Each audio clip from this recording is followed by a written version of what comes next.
தென்கர ஓரத்துல வளர்ந்திருக்குது தென்னை, அது பழஞ்சிருக்குது கண்ண, அதில் தேங்காய வெறுத்தவுக யாருங்கோ. மதுரையில கோயிலத்தான் பார்த்ததுண்டா கண்ணு, அதில் மொட்டை கோபுரம் ஒண்ணு, அதில் மீனாட்சி குடியிருக்கா பாருங்கோ. கண்ணதாச சொன்னாங்கோ, வைரமுத்து சொன்னாங்கோ, ஊனை என்பது மனசுதான் உனக்கு எனக்கு சொன்னாங்கோ.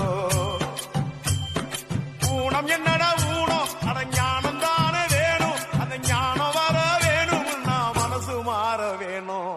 ஊனம் ஊனம் ஊனம் இங்கே ஊனம் யாருங்கோ, உடம்பில் உள்ள குறைகள் எல்லாம் ஊனம் இல்லைங்கோ. உள்ளோன் நல்லா இருந்தா